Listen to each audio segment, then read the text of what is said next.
हाँ जी, तो अब ऑटो जीपीटी क्या है आफ्टर चैट जीपीटी।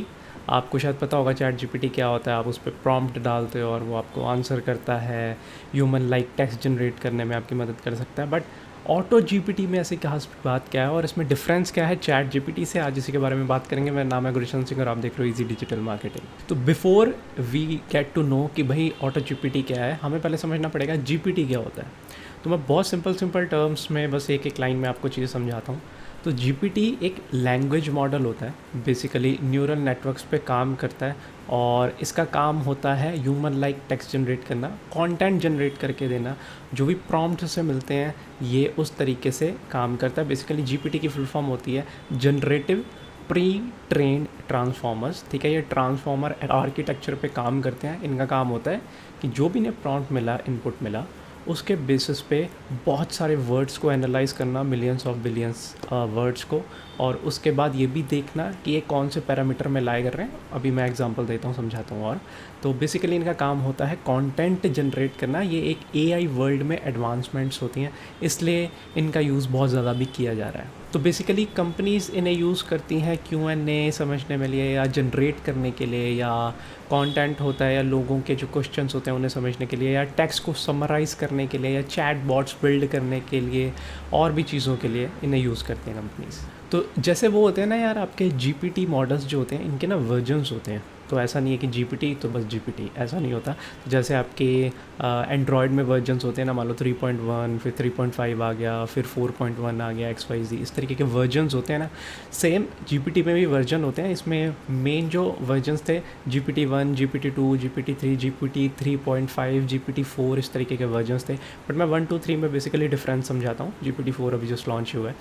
तो GPT-1 का मतलब होता है कि ये ना कुछ पैरामीटर्स पे डिज़ाइन किया जाता है। पैरामीटर्स का मतलब होता है ये न्यूरल नेटवर्क्स जो इसमें यूज़ होते हैं उनको 110 मिलियन पैरामीटर्स पे डिज़ाइन किया गया, या आप बोल सकते हो उन्हें 110 मिलियन जो पैरामीटर्स हैं उन पे ट्रेन किया गया। ये पैरामीटर्स क्या होता है, बेसिकली ना मैथमेटिकल इक्वेशंस और रिप्रेजेंटेशंस होती हैं। कि मान लो मैंने लिखा कि XYZ company wants to generate their business और grow their business by 10x XYZ। तो इसमें हर वर्ड की वेटेज क्या होगी, रेलेवेंस क्या होगी, क्या वो पूछना चाहता है, कॉन्टेक्स्ट क्या होगा, इन सब चीज़ों को समझने के लिए मैथमेटिकल लॉजिक्स और रिप्रेजेंटेशंस लगती हैं ये आपके न्यूरल नेटवर्क्स की। तो इन मैथमेटिकल इक्वेशंस के ही जब पैरामीटर्स बढ़ा दिए जाते हैं तो इनको बोलते हैं कि भाई इतने लाख मतलब पैरामीटर्स यूज़ किए गए। तो GPT-1 में 110 मिलियन है, और आपके GPT-2 में 1.5 बिलियन पैरामीटर्स हैं, और GPT-3 जो लॉन्च हुआ उसमें 175 बिलियन पैरामीटर्स हैं। सो बेसिकली जब जनरेटिव प्री ट्रेन ट्रांसफॉर्मर आपसे बात कर पाए तो हम उसे बोल देते हैं चैट जीपीटी। तो चैट जीपीटी आपसे बात कर सकता है, आपकी कन्वर्सेशन समझ सकता है, और आपके मतलब basically human like text generate कर सकता है। जैसे इंसान लिखते हैं, बोलते हैं, उस तरीके का कॉन्टेक्स्ट में, उस तरीके से कंटेंट जनरेट करने में सक्षम है काफ़ी हद तक। प्रॉपरली नहीं, वो सिचुएशन बेस्ड ह्यूमन इमोशंस को नहीं समझते, बट स्टिल काफ़ी क्लोज है। तो अभी मैं ऑटो जीपीटी को एक्सप्लेन करूँ उससे पहले चैट जीपीटी का एक सिंपल सी चीज़ बताता हूँ कि आप उसे यूज़ कैसे करते हो। आपको कोई चीज़ चाहिए होती है तो आप एक प्रॉम्प्ट डालते हो, वो एक रिप्लाई करता है, जो भी उसकी आपने क्वेरी डाली उसका आंसर दिया। उसके बाद आप अगर चाहते हो कि नहीं इसमें ये चीज़ चेंज करनी है तो आप उसे एक और प्रॉम्प्ट देते हो, तो फिर वो आपको एक और रिज़ल्ट देता है। आपको लगता है नहीं अभी भी इसमें कोई चेंजेस रिक्वायर्ड है, तो आप उसे एक और प्रॉम्प्ट देते हो, तो फिर वो आपको आंसर देता है। तो इस तरीके से आपको मल्टीपल फॉलो प्रॉम्प्ट्स देने पड़ते हैं, तब जाके आप एक गोल अचीव कर पाते हो चैट जीपीटी के साथ। तो इन सिंपल टर्म्स आप एक एजेंट हो खुद के लिए। अगर मैं बोलूँ, चाहे आप अपने बिज़नेस के लिए या किसी कंपनी के लिए काम कर रहे हो, जब चैट जीपीटी यूज़ कर रहे हो तो आप एक एजेंट हो, यूज़र हो, ठीक है। और आप एजेंट हो, यूज़ कर रहे हो, प्रॉम्प्ट दे रहे हो, चैट जीपीटी आपको आंसर कर रहा है, फिर आप यूज़ कर रहे हो। अब आपका एक रोल है, आप उसमें इंडल्ज हो, है ना, आप उसको काम करना पड़ रहा है। अगर आप अपना काम किसी और को दे दो और उसे समझा दो कि मुझे ये चाहिए, और वो आपके बेसिस पे प्रॉम्प्ट्स वाला गेम खेलता रहे, तो आपका कितना टाइम बच जाएगा, है ना। तो बेसिकली अगर मैं आपको बोलूँ कि चैट जीपीटी को अगर मैं बोलूँ कि यार मेरे को ना टिकट बुक करनी है होटल की या फ़्लाइट की, तो मुझे काफ़ी चीज़ें एनालाइज़ करनी पड़ेंगी, और 2021 तक वैसे इसकी नॉलेज कट ऑफ हो गई है, तो मुझे उस लेवल के रिजल्ट्स ये नहीं दे सकता। अभी रियल टाइम में क्या प्राइसिंग चल रही है टिकट्स की वगैरह वगैरह, ये मुझे नहीं दे सकता, है ना। बट ऑटो जीपीटी कमाल की चीज़ है, ये नेक्स्ट लेवल की एआई है और ये भी एक लैंग्वेज मॉडल ही है, बट इसकी पोटेंशियल क्या है, ये रियल टाइम में इंटरनेट पे जाके डेटा एक्सेस कर सकता है।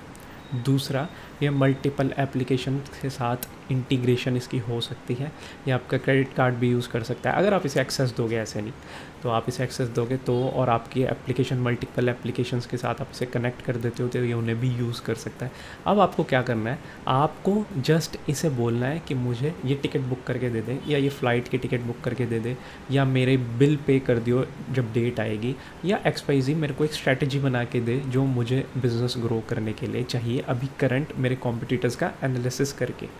तो ये क्या करेगा, रियल टाइम पे जाएगा इंटरनेट पे, डेटा फैच करेगा। ये GPT-3 और GPT-4 मॉडल्स को यूज़ करता है, चैट GPT को यूज़ नहीं करता। GPT-3 और GPT-4 जो बहुत ज़्यादा बिलियंस ऑफ पैरामीटर्स पे बने हुए हैं, उन मॉडल्स को यूज़ करता है। उसके बाद आपके सॉफ्टवेयर या एप्लीकेशन जिनके साथ आपने इसे कनेक्ट किया उन्हें भी यूज़ करेगा, और आपने अगर कोई क्रेडिट कार्ड वगैरह ये सब डिटेल्स इसमें डाल रखी हैं उनको भी यूज़ करेगा। आपकी टिकट बुक कर सकता है रियल टाइम पे। अगर आपको कोई मोबाइल फ़ोन चाहिए उसका एनालिसिस करेगा कि अभी 20,000 में अगर आपको कोई मोबाइल फ़ोन चाहिए तो इंडिया में, दिल्ली में कौन कौन से अभी अवेलेबल हैं, क्या प्राइसिंग है, और उसके बाद आपको फाइनल ऑप्शंस दे देगा, ये इस कलर में अवेलेबल है, और अगर 2 है या 3 है जो, तो आप अगर परचेज़ करना चाहते हो कि हाँ मुझे ये, अगर आपको लगता है कि नहीं तू परचेज़ भी करके दे दियो, तो ये उन 3 ऑप्शंस में से ही खुद ही सिलेक्ट करके ख़रीद के भी आपको दे देगा। अब जस्ट आपको डिलीवरी रिसीव करनी है।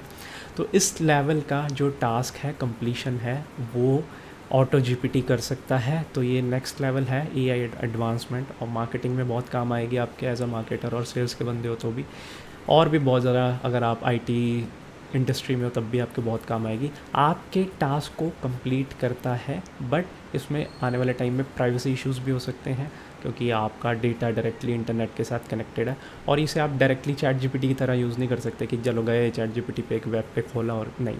इसके लिए आपको एपीआई कॉन्फ़िगर करनी पड़ती है। अभी ये गिटहब पे अवेलेबल है।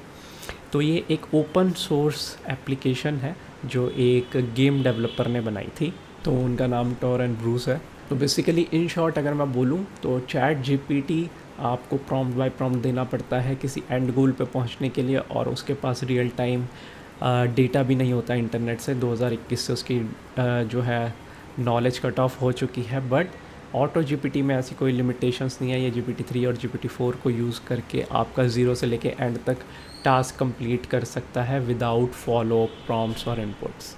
तो ये जैसे ही आप, ऑटो जीपीटी काम कैसे करता है, ये GPT-3 या 4 को एक प्रॉम्प्ट देगा, वो जो आंसर देंगे ये उसके बाद उसमें कोई नेसेसरी चेंज करना है तो उसको प्रॉम्प्ट देगा, उसके बाद कोई टास्क करवाना है तो दोबारा उन्हें यूज़ करेगा। तो ये अपने आप फॉलो अप जो प्रॉम्प्ट्स हैं वो देता है अनटिल अनलेस जब आपका टास्क वो है कंप्लीट ना करते। तो आई होप ये वीडियो अच्छी लगी होगी। अगर आप फ्री में फेसबुक एड्स सीखना चाहते हो तो आप over powered Facebook ads e book download कर सकते हो मेरे store.edmfeed.com पे जाके। तो तब तक के लिए नेक्स्ट वीडियो के लिए थैंक्स यार, बाय।